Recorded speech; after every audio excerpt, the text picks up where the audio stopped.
Richard Syrett's Strange Planet. Following the truth wherever it leads. Exposing evil and corruption and the secret machinations of powerful elites. Revealing the high strangeness beneath the surface of our supposed reality. Coming to you from the Great White North and his studio beneath the stairs. Here's Richard. Had a great time on Friday night out at Trinity St. Paul United Church in Toronto, Bloor Street and Spadina, and was fortunate enough, privileged to host an event. It was a presentation of our good friends at Conspiracy Culture, and it was the legendary heavyweight G. Edward Griffin speaking about the United Nations and the New World Order. And had a good crowd, and it was great to meet many of you who listen into the show, and I appreciate you coming out and to hear Edward and to support him and Conspiracy Culture and to support this program.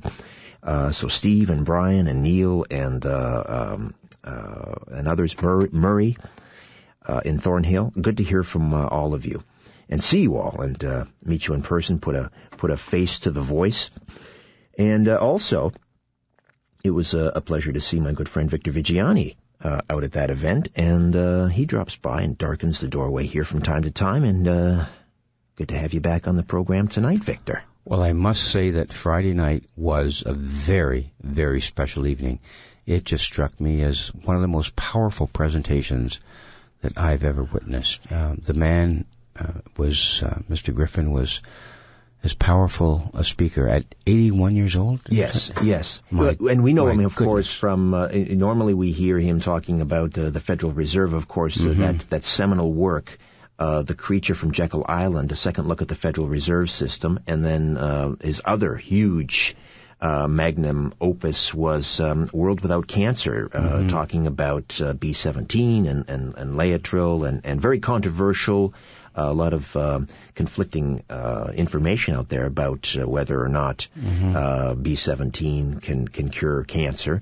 However, he had that audience, they were captivated, and myself included, and I know you were as well. But Victor, you've been very busy. You've been speaking to small groups as well, out and about in libraries and places like Port Credit and west of Toronto, talking about sort of your bailiwick, which is UFOs, extraterrestrials, the evidence that extraterrestrial civilizations are interacting with us, and the government knows about it, and they're not telling us. And what sort of reaction are you getting from these small local groups that come to hear you speak about this topic? Well, actually, the last four presentations that I've done, Richard, the first couple have been frequented by about 35 to 40 people at these small libraries, Port Credit, Lauren Park. And the reaction that I'm getting from a lot of the attendees is, my goodness, this cannot possibly be true, Victor. What you're telling us is something, are you fabricating this information? And what I try to present is the evidence, and I try not to convince anyone about it. I'm not trying to say this is the way it is. I try to put forward the documentation, from a number of different sources. And what I get from a number of different entities within the audience, I'm talking high school students from, Port Credit Secondary School to senior citizens and business people that are coming, and they're saying, my goodness, we've never been associated with this information before, and how can we get more? How can we find out more about what's going on with this whole issue? Right. When you show them, you have a very powerful PowerPoint presentation, right? Just chock full of information. We're talking about classified documents, government documents, which show that various agencies within the U.S. Canadian government are concerned about UFOs. They've tracked them. In some cases, they've engaged them with fighter aircraft, and yet the official word from government is they don't exist. We don't know anything. When they see these documents, this is a paper trail. This is, if there was a court case, these would be entered in as Exhibit A, Exhibit B. You put forward a very compelling case that the government knows about UFOs. How do people react? They must be gobsmacked. Well, they are. They're really surprised. They shake their heads and say, "My goodness, this cannot be true." The last presentation that I did in Port Credit, there were several individuals who just sat there and said, "This cannot be true. How can our government and our media be lying to us or misrepresenting this information in the way that we are, or the way the media is doing?" I guess the whole idea is that we're presented with a different reality here. On a day-to-day basis, we hear about, the floods, the storms, the political situation, the financial situation, but we'll never hear about the information regarding the fact that pilots, air traffic controllers, military people at the highest possible levels are engaging extraterrestrial craft on a day-to-day basis. And this perplexes a lot of people. And I try to put this information forward in a logical and a non-spectacular, sensationalistic way. So you don't need to sensationalize it. It's pretty sensational. That's right. Well, you're right. People don't, unless it's flashed across the front page of the Toronto Star, the New York Times, the Washington Post, the LA Times. For people, it doesn't exist. And our next guest actually has connected the dots as to why the mainstream media doesn't pay attention. They might give it, a sort of a tongue-in-cheek treatment on page 6, or if it's too big to ignore, if, let's say, for example, the sixth man to walk on the moon, Edgar Mitchell, says, yes, UFOs are real, I've seen them, and so forth. I've been told by top people at NASA that we are engaging extraterrestrial civilizations. It'll get a day's coverage. And then it'll disappear. It just goes off the radar. Well, our next guest, as I say, is going to address that. He really connects the dots. In his new book, Missing Times, he explains how and why major news organizations have worked covertly with the U.S. government to manage public opinion about national security issues like UFOs for nearly a century, but especially since World War II, when journalists and spies, he says, became best of friends. Today, there may be little difference between major news organizations and the U.S. military intelligence establishment when it comes to national security issues. Terry Hansen is a former technical magazine editor. He's followed the UFO controversy for much of his life and has occasionally written about it for various media, including National Public Radio and the Minneapolis Star Tribune. He's also spoken before various groups about UFO-related censorship and propaganda. In addition, he's organized and moderated 2 symposiums about the science and politics of UFO research for the Science Museum of Minnesota in St. Paul, one of the nation's largest science museums. Hansen holds a bachelor's degree in biology and a master's degree in science journalism, both from the University of Minnesota. He was a founding partner of KFH Publications, Inc., a Seattle computer magazine publishing company. He's a licensed private pilot with ratings for single-engine aircraft and gliders, and skipper of the converted diesel-powered wooden fishing trawler New Rosa. He lives in the Canadian Gulf Islands with his wife, Jess, and it's a great pleasure to have Terry Hansen here on The Conspiracy Show. Hello, Terry. How are you? Hello, Victor. Good to be with you. It's Richard here. Victor joins me in studio as well. Okay. Sorry, Richard. No worries. My mother says she can't tell us apart on the radio. We sounded very similar. You do sound similar. Oh, that can't be true. He's got a much better voice than I do. Anyways, welcome, my goodness. Terry, you talk about this, after this, as an example. We had this major wave of UFO sightings back in the early 50s. And it was at that time, you say, that these alphabet intelligence groups like the CIA finally decided they needed a system in place sort of to manage the information stream that was coming out in light of all of these sightings. Tell us a little bit about that. Okay, well, I think it's probably a good idea to back up a little bit further in history before the 1950s. You may be aware that in the early 20th century there was a gentleman named Charles Fort, and he wrote a series of popular books which were comprised of cases that he had dredged out of the scientific literature and ship's logs and so on that pointed out there were some pretty odd things being seen in the atmosphere. Many of those were very similar to what we today call UFOs, but that term hadn't come into use at that time. So those books kind of made a big splash in popular culture for a while. They were quite popular, and then the subject kind of disappeared and didn't really reemerge until after World War II. But we know that there was probably quite a bit going on in World War II that the public wasn't told about because, at least in the United States, there was a law called the War Powers Act, which gave the government the ability to control all the media during wartime. So they had a very extensive censorship apparatus, and they put out a lot of propaganda to cover up different things they didn't want the public to know about. So the public was really in the dark about what was happening in World War II, and I think there's undoubtedly, we know now that there's quite a bit of UFO activity going on during World War II, but it didn't surface in the public arena because the press was so tightly controlled by the military. After the War Powers Act expired at the end of the war, the media were suddenly free to begin reporting openly what was going on. And so I think it was at that point that all these UFO or flying saucer stories kind of exploded into newspapers across the continent. It wasn't until the CIA was created by the National Security Act of 1947 that the government had a way of dealing with these reports. The CIA, a lot of people believe the CIA is just an intelligence gathering organization, but if you go back and look at their charter and look at why they were created, one of the reasons was that the government needed a way to censor and control the news and create propaganda, and that task was handled or was given to the CIA after World War II.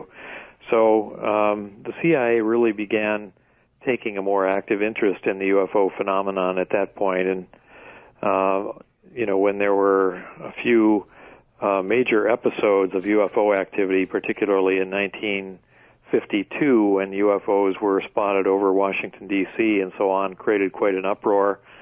The CIA got involved in, they recommended basically that the topic be basically debunked or ridiculed, and they would try to eliminate UFO and flying saucer reports from the media.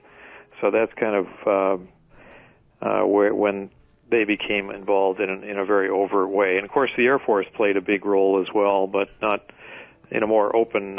and naval intelligence, I'm guessing. Yeah. Listen, Terry, we'll take a time out when we come back. Let's drill down on this topic. How the CIA co-opted the media, perhaps to this very day, in its handling of the UFO issue. Why don't we see serious reportage on this very important topic? I'm not sure exactly what's going on up there, but we need to find out, and we need some serious journalism. And why aren't we getting it? Back with more of The Conspiracy Show. Victor Viggiani from Zealand News Network and Terry Hansen, The Missing Times. Back with more. Stay with us. The truth goes through three stages. First, it is ridiculed. Second, it is violently opposed. Third, it is accepted as self-evident. You're listening to Richard Syrett's Strange Planet.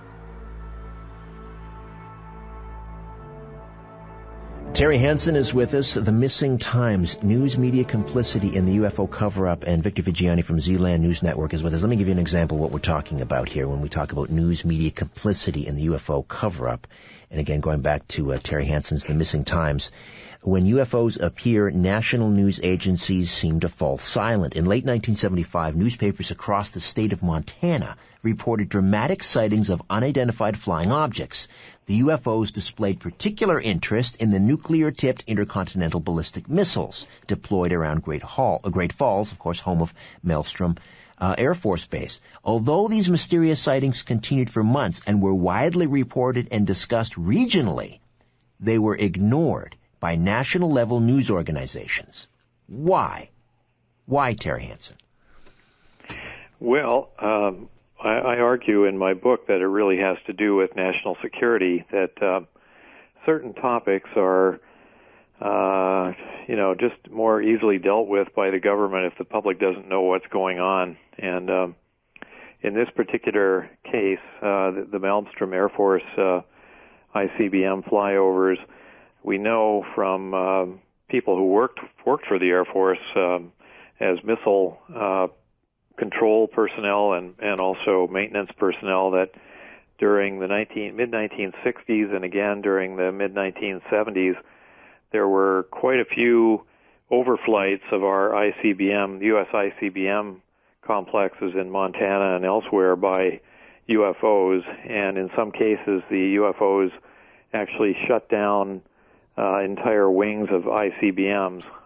How they did this, nobody really knows, but the UFOs would appear and the security guards would report their presence, and then shortly thereafter the missiles would start going offline. This is rather remarkable because all the missiles were really independent systems, and there was no way to explain how all these different systems, which were separate, would be affected by some single source of interference. So there was a big to-do over this. And I think if you think about it for a few minutes, you'll realize that this is not something that the military wants the public to know about. But how do they silence... No, but how do they silence the national news media? They've got then to have editors at major newspapers, assignment editors, executive producers at major networks on site. Well, I think it's really a multi-level process. One of the ways that news organizations find out about what's going on in the world traditionally has been the wire services. And we think of, Reuters and UPI and AP and the New York Times news services. Now, if you go back and study the history of censorship, going back really to World War I and even earlier, the wire services have always worked very closely with the military during wartime and other national security situations. So if you control the wire services, that's about 90% of the battle right there, because if you can prevent a story from going out over the wires, most newspapers and news organizations around the world don't really know what's happening. So I think that's a big part of it. The local reporters in Montana, for example, did pick up on the story, and they wrote quite a few stories about this UFO activity, and it was pretty widely known in the Montana area among the grassroots that this phenomenon was taking place. I mean, people were seeing them, and it was pretty much common knowledge, but the story just sort of seemed to be bottled up right in the Montana area. Now, there's other ways of kind of tricking the public into thinking nothing is going on, and one is that the story really didn't appear outside of Montana, as far as I'm aware, until it showed up in the National Enquirer newspaper. Now, most people know the National Enquirer, think of the National Enquirer as being a kind of a questionable source of information. If you read a story there, the tendency of a lot of people in the intelligentsia is to just sort of dismiss it and laugh it off. Yeah, they're all about I Married Bigfoot and Elvis seen flipping burgers in Kalamazoo. Yeah, exactly. But what most people don't know about the National Enquirer is that it was started by a gentleman named Gene Pope, who had worked in the CIA's psychological warfare division before he he actually bought a newspaper from the Hearst chain, and using money that really we don't know where his money came from, but he had a lot of money in his pocket suddenly after he left the CIA. And he bought this newspaper and turned it into the National Enquirer. So, as I argue in the book, it looks very, very much like the National Enquirer was a kind of psychological warfare device by playing up the UFO topic in the disreputable newspapers like the tabloids, and then ensuring that the story gets played down in the big city papers like the New York Times and so on. It puts kind of a psychological spin on the whole topic. People think, well, only people of questionable mental capacity believe in these stories. The New York Times isn't reporting it, or the the Toronto newspapers aren't reporting it or whatever, so therefore there can't be anything to it. But what they don't know is that behind the scenes, the CIA is using its contacts with the media to discourage them from reporting the story. Okay, Victor Viggiani, over to you. Yeah, actually, Terry, what I want to do is, in one of the chapters of your book, you mentioned a story that was told to you about someone who was waiting at a train station, waiting for a train, and the officials at the train station said, well, the train has arrived according to our schedule, but the person standing on the podium said, well, the train's not here in front of me. I can't see the train. The train hasn't arrived yet, but the schedule says that it has arrived. And the people, the officials at the who run the train station, well, the train is here. And regardless of the fact that the train is there or not there, they stick to the story that the train is not there, but the officials say the train is there. Sure. And we are, there's the metaphor right there. And the media seems to be saying the train is here, but we're not seeing the train. Can you follow up on that metaphor for us?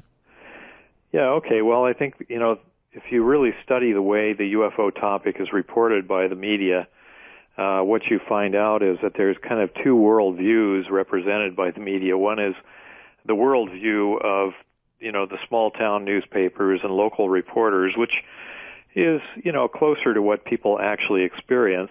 And then you have the big city newspapers, the East Coast establishment media, that is very close to the power centers, Washington, D.C., and so on. And they tend to give you a worldview that is shaped by the power elite, the Pentagon and the White House and so on.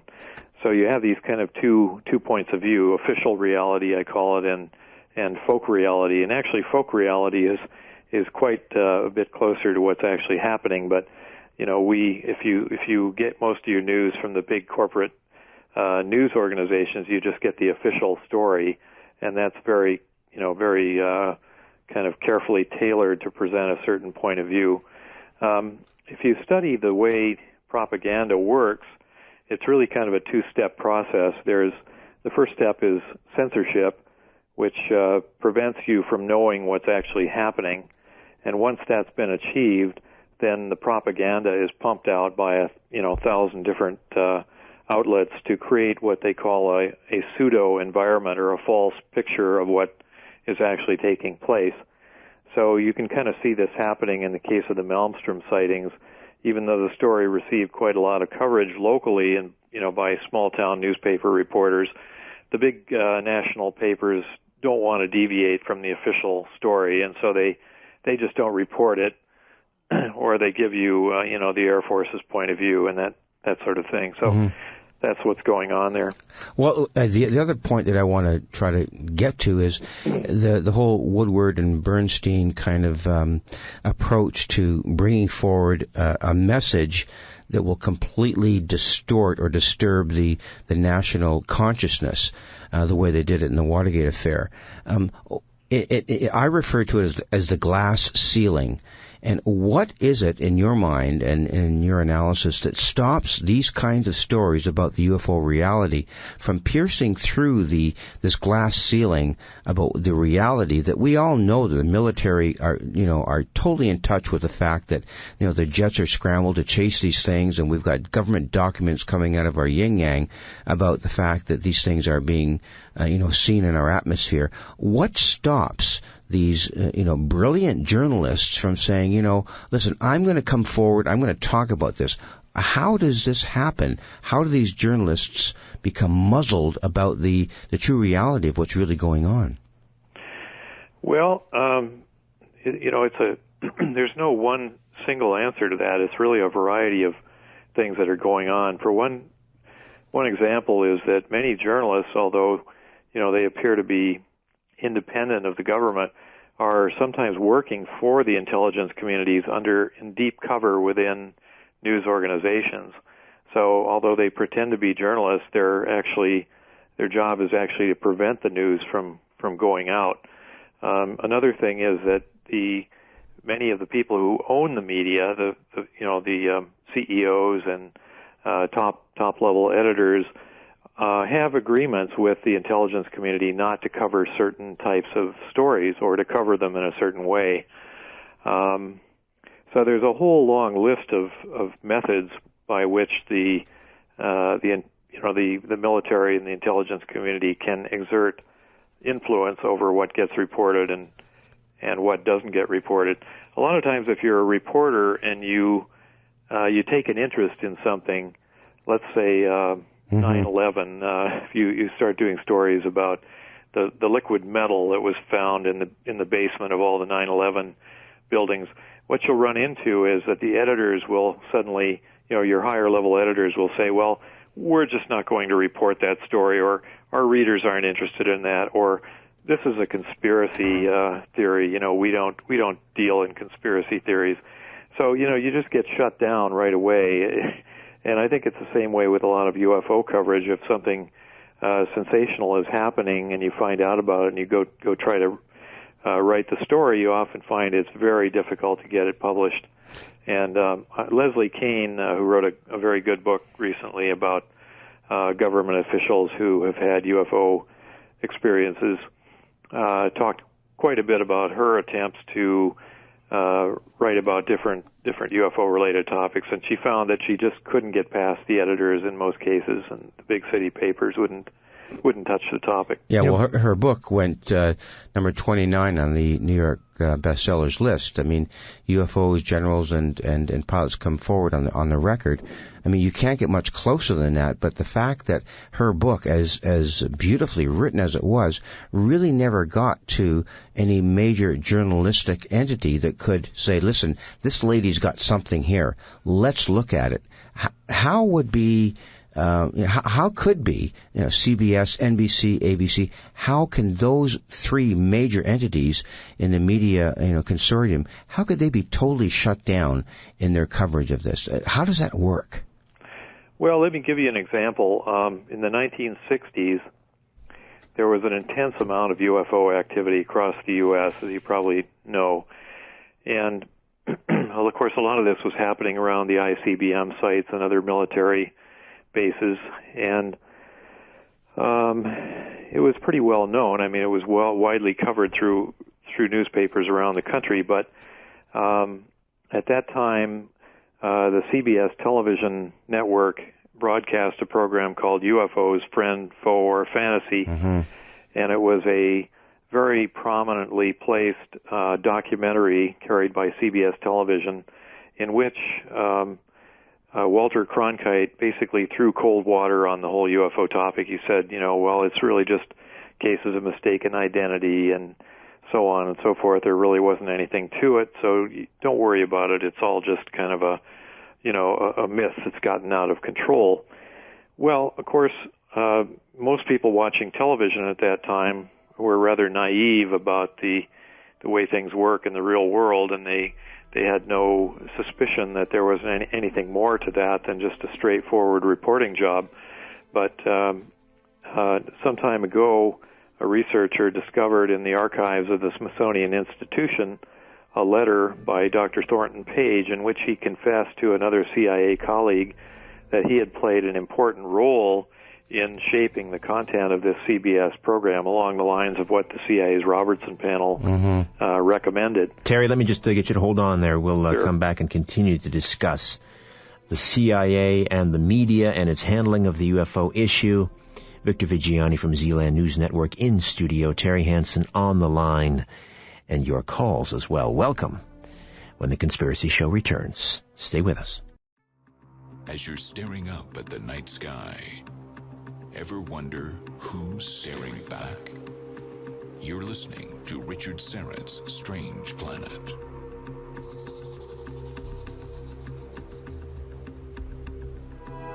When it comes to UFOs and the mass media and the cover-up, I suppose, it's important to understand the level of penetration of the media by intelligence groups. And I think Terry Hansen, author of The Missing Times, has made this point, and Carl Bernstein really sort of brought it to our attention in that famous Rolling Stone article back in 1977 when he talked about about this very thing. And you go back to the early 1950s, and Joseph Alsop, who was the biggest syndicated columnist in the U.S., and he was sent to the Philippines to cover the election there. But he wasn't sent by his syndicate, his column syndicate. He was sent there at the request of the CIA, and the history of the CIA's involvement with the American press continues to be shrouded by an official policy of obfuscation and deception.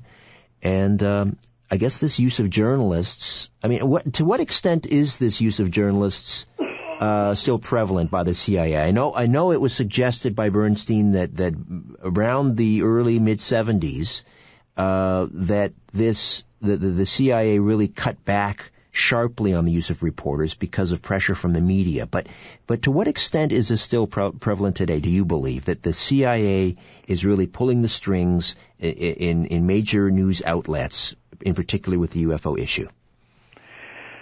Well, I'm very skeptical that anything changed radically after the Church Committee hearings in the 70s and the exposure by Bernstein and some other writers about this intelligence community connection. And I think really if you look critically at the way a lot of current issues are being reported today, particularly the Iraq War and some of the other wars the U.S. is involved in, and the events of 9/11, I think you're struck by how little actual critical reporting gets done about those topics. We hear really very little reliable information other than that which comes from the Pentagon and the official government point of view, so to speak.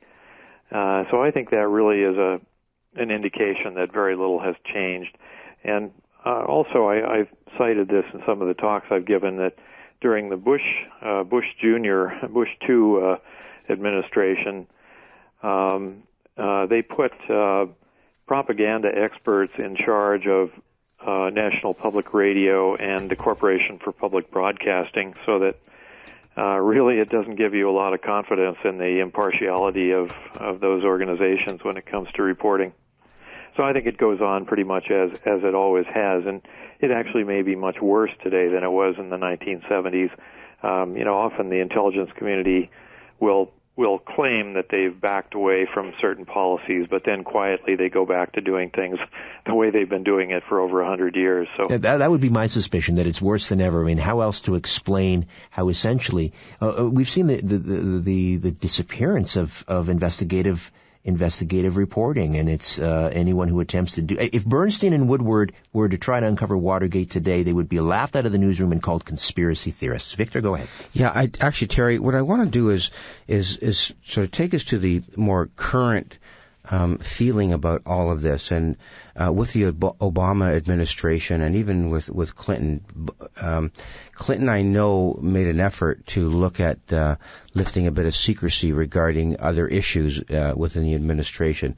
But I guess my question to you is that with all of the blatantly overt information about this, the government documents, the documentation that you've cited, the Robertson panel, the obvious, influence of CIA, how can any presidential entity, be it Obama with his, seeking of greater transparency, how can these people be kept away from this issue?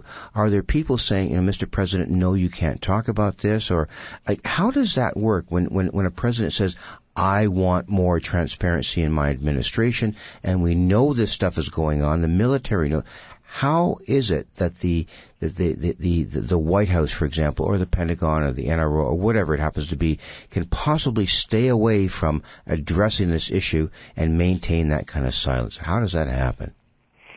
Well, I think, we just came through a major political campaign, as you know, and it was remarkable during the whole campaign how few of the real issues were ever addressed. It was it was all kind of a mudslinging and a very superficial discussion of world events, but not really much of substance. Politicians are remarkably skilled at sort of dancing around the issues and not dealing with anything of real substance. So I think I'm not really convinced that either Clinton or Obama have any real desire to open things up. They're pretty much cut from the same cloth as earlier presidents, and they're unless somebody asks them, and they very very rarely have a press conference in which they get nailed with any hard-hitting questions anymore. They're pretty well shielded from that type of thing. Mm-hmm. They really have no incentive to bring the subject up or answer any kind of pointed questions, really.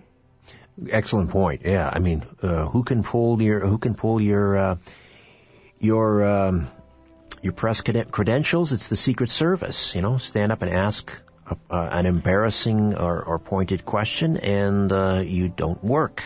Yeah. The Washington Press Corps anymore. That's, when these KGB agents came over to consult the White House on the instituting the Patriot Act, they were amazed at how effective the U.S. has become in stifling dissent. They needed gulags in the Soviet Union. Here, we just ostracize, ridicule, discredit. Back with Terry Hansen, The Missing Times, Victor Viggiani, Zealand News Network, as we discuss UFOs and the complicity of the mainstream news media in the cover-up. It's time to redefine reality. This is Richard Syrett's Strange Planet. Terry Hansen is with us, the author of The Missing Times. We're talking about the mainstream media and the UFO cover-up and its role in that cover-up, and it's how it was co-opted or is being co-opted by various intelligence groups. Victor Viggiani joins us in studio from Zealand News Network. Terry, from time to time I'm asked to go on TV shows. I guess I'm a bit of a curiosity because of the subject matter, and they're somewhat amused or bemused, and they always ask me the same questions, and it's, why do people continue to believe in this stuff? Or they're interested in the phenomena, not the content. And I always say, because you and others like you have completely abandoned the playing field when it comes to reporting on this stuff. And so where do people go for their information? They go to the Internet. The word Internet now has become synonymous with the word conspiracy, which is, absolutely absurd. But how has the Internet really affected public awareness in terms of the UFO topic? Well, I think the Internet on the whole has been a very good influence. It's obviously a mixed bag. I mean, there's a lot of information that's not very trustworthy and quite questionable, but at least the information is out there, and you can do your own legwork and do a little cross-checking and, see whether things hold up and have some substance.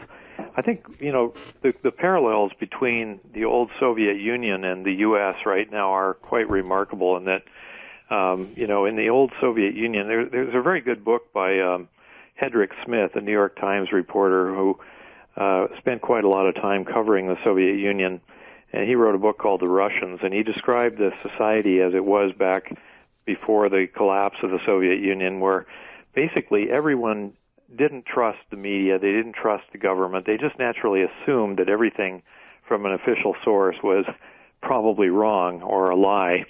And I think the U.S. has come around to being that type of situation as well, and that, Americans and probably many Canadians are quite distrustful of what they're being told by the corporate media and what they get from the political power centers.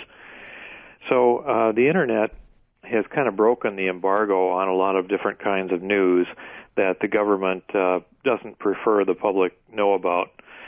So I think, generally it's been a good influence. All right, let's take a call from Patrick, who's been very patient waiting on the line from Toronto. Patrick, welcome to The Conspiracy Show.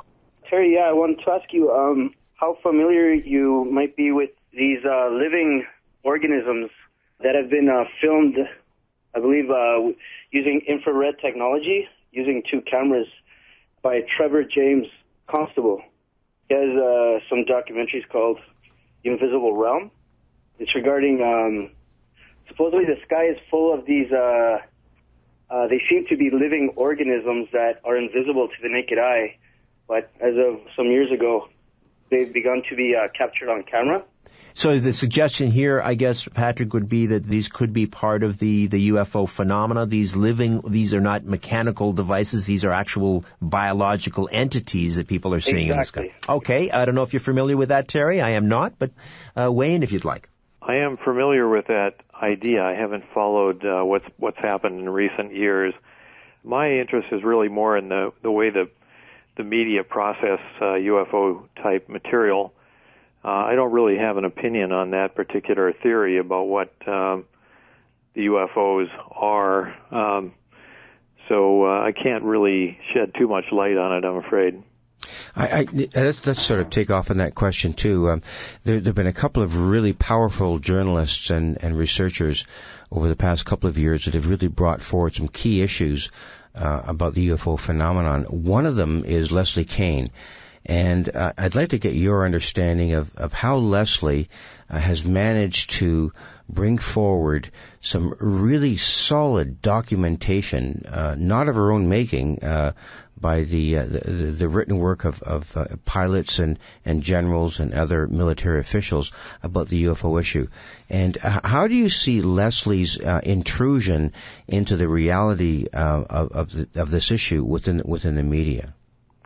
Well, it's very revealing how the book has been handled. I mean, the book has done fairly well. It's gotten a lot of attention, but to a large extent, the mainstream media has kind of turned a blind eye to it, and as they have done for many decades now. So it's like, in a way, she's done a great job writing that book and putting the facts out there, but the impact in the media realm is relatively minor.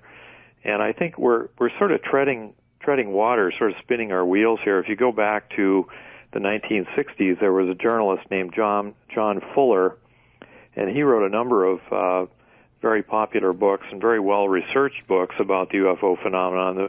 The first one, I believe, was Incident at Exeter, and I just reread this book. It's a very, very fascinating book because Fuller went out and talked to witness after witness after witness, people that were watching these UFOs maneuver over the high-tension lines in the East Coast areas, and he really nailed it down from a journalist's point of view that there was no question that this phenomenon was real. And he made a splash back then. There were still a few publications like Look magazine that would publish people like Fuller, but today there really aren't. If you were to go to, say, the Atlantic magazine or Maclean's magazine or something like that and propose to do a serious article about the UFO topic, they would just slam the door in your face. They really just don't want to hear about it.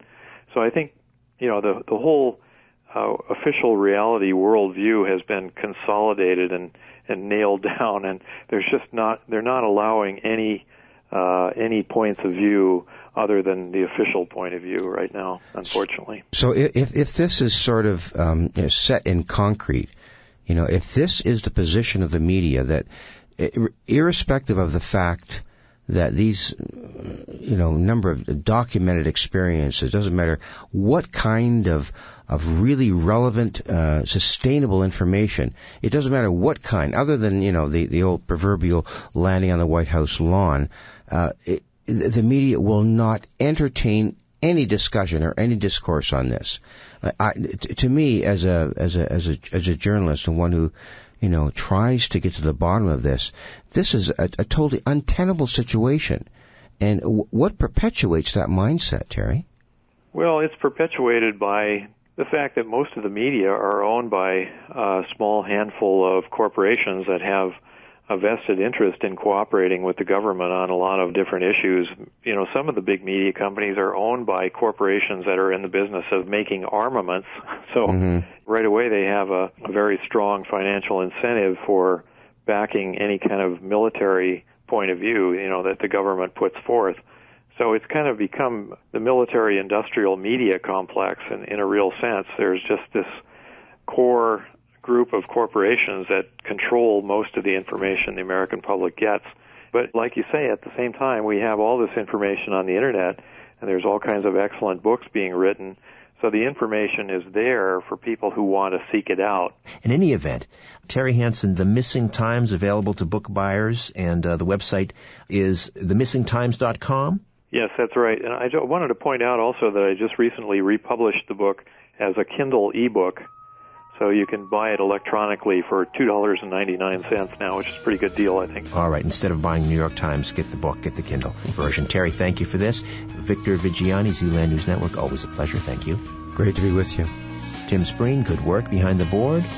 Back next week with a brand new program. Hope you'll be along for that ride. It always promises to be a wild one. In the meantime, don't be afraid. There's nothing concealed that won't be revealed, and nothing hidden that won't be made known. What you hear in the dark, speak in the light. What I say in a whisper, proclaim from the housetops. Move over, Aphrodite. I'm coming home. Good night.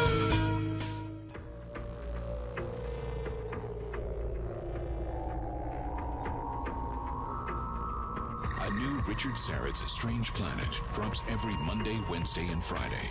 Subscribe at strangeplanetpodcast.com.